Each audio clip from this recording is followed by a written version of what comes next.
سورۃ الجاثیہ کی آیت نمبر 12۔ الحمد للہ وکفی وسلام علی عبادہ الذین اصطفی، خصوصاً علی سید الرسل وخاتم الانبیاء وعلى آلہ واصحابہ الاتقیاء، اما بعد فاعوذ باللہ من الشیطان الرجیم، بسم اللہ الرحمن الرحیم۔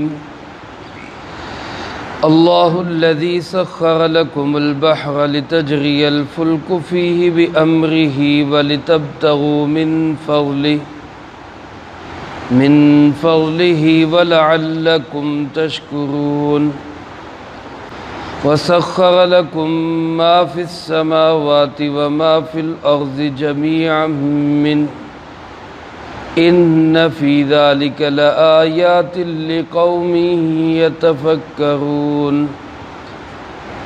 قل للذين آمنوا يغفروا للذين لا يرجون أيام الله ليجزي قوما بما كانوا يكسبون۔ من عمل صالحا فلنفسه ومن أساء فعليها ثم إلى ربكم ترجعون۔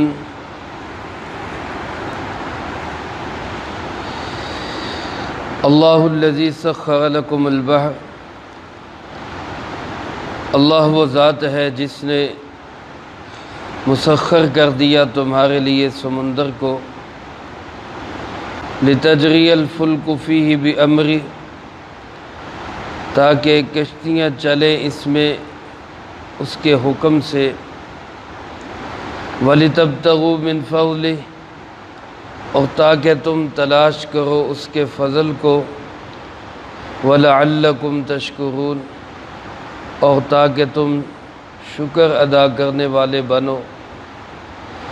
وَسَخَّرَ لَكُم مَّا فِي السَّمَاوَاتِ وَمَا فِي الْأَرْضِ جَمِيعًا مِّنْهُ، اور اسی نے مسخر کیا تمہارے لیے ان سب چیزوں کو جو آسمانوں میں ہے اور ان سب چیزوں کو جو زمین میں ہے، جَمِيعًا مِّنْهُ، سب کی سب اسی کی طرف سے ہے۔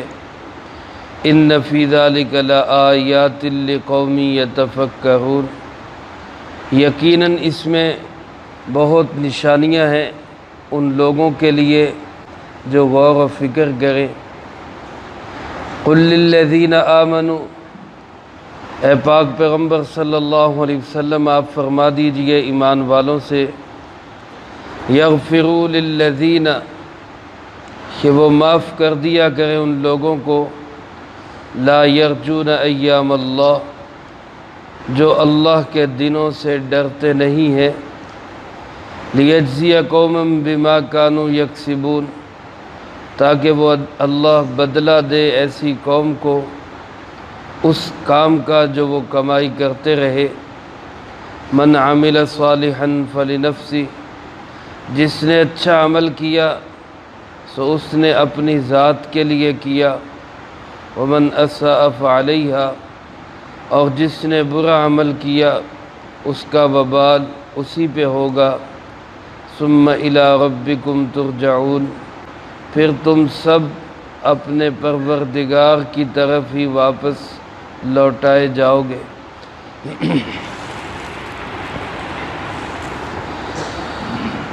ان آیات مبارکہ میں اللہ رب العالمین نے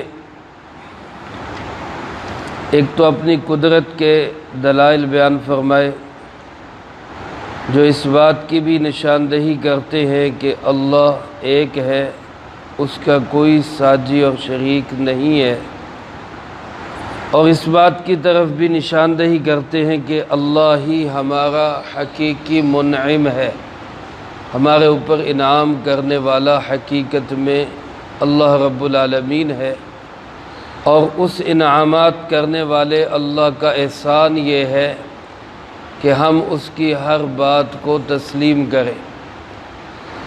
اور دوسری آیات مبارکہ میں اللہ پاک نے دین کا کام کرنے والوں کے لیے بالخصوص اور عمومی طور پہ تمام ایمان والوں کے لیے ایک بڑی خوبصورت ہدایت ارشاد فرمائی۔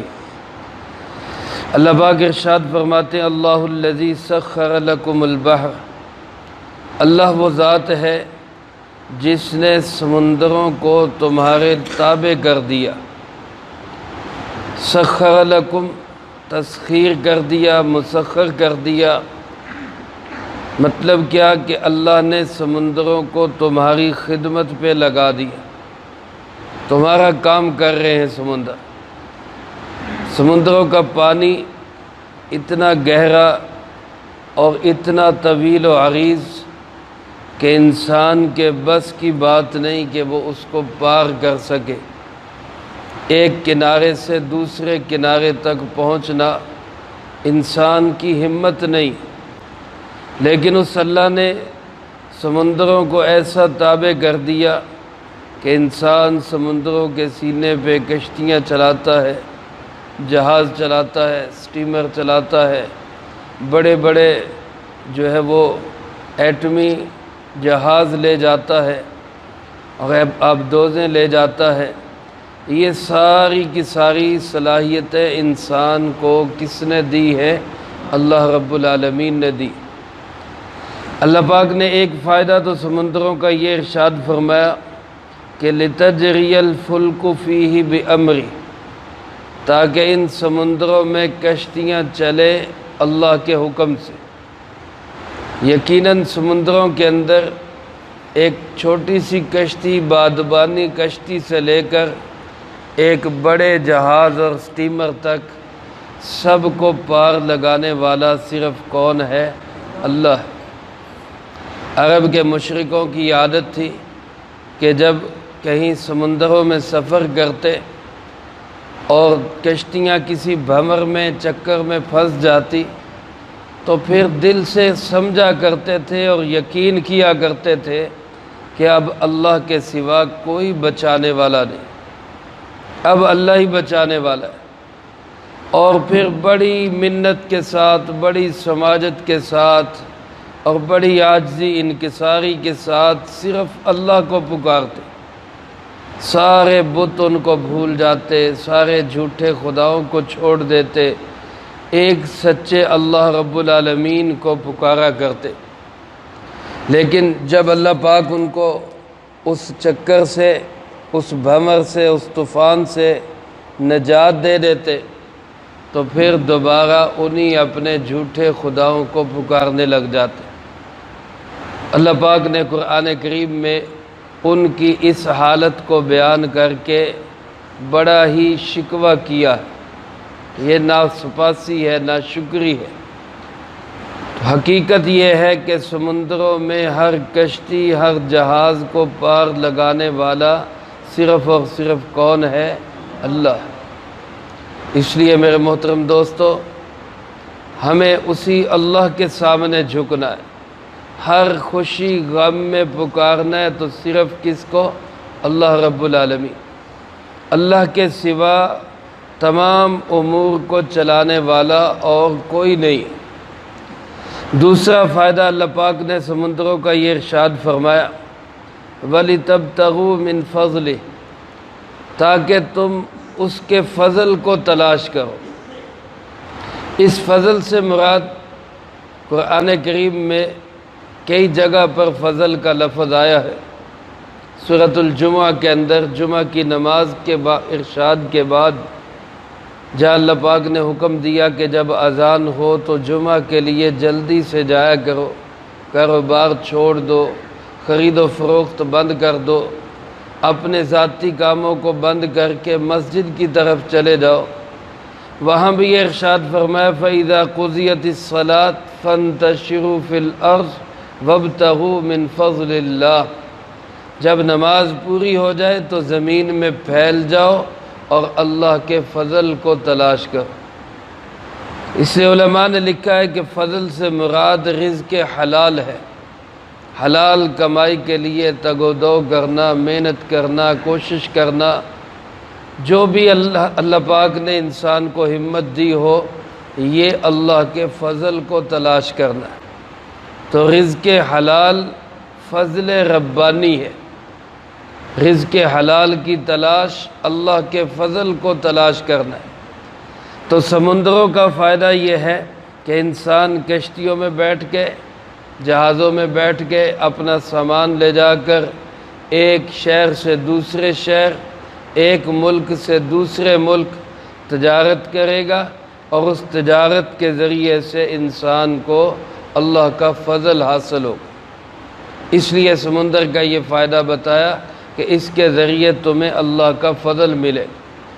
اور بعض علماء نے لکھا ہے کہ خود سمندروں کے اندر اللہ رب العالمین نے اپنے رزق کے بیش بہا دروازے کھولے۔ ایک مچھلیوں کو پکڑ کر اس کے ذریعے سے ہی روزی کمانا، یہی سمندر کا بہت بڑا فائدہ ہے۔ مچھلی کے اندر اللہ پاک نے غذا بھی رکھی ہے، دوا بھی رکھی ہے، بڑے اس کے جسمانی فوائد ہے، اور اس کو باقاعدہ فش فارمنگ کے ذریعے آج لوگ جو ہے وہ اللہ کے فضل کو تلاش کرتے۔ تو سمندروں میں سے مچھلیاں پکڑ کر اس کو بیچ کے اپنی روزی بنانا، فضل تلاش کرنا، یہ بھی اللہ کا بہت بڑا فضل ہے۔ اس کے علاوہ علماء نے لکھا ہے کہ جتنے معدنیات کے ذخائر اللہ نے سمندروں میں رکھے ہیں، اتنے خشکی کے اندر نہیں رکھے۔ آج اگر انسان سمندروں پہ محنت کرے تو اپنی زندگی کے بہت سارے وسائل وہ سمندروں سے حاصل کر سکتا ہے۔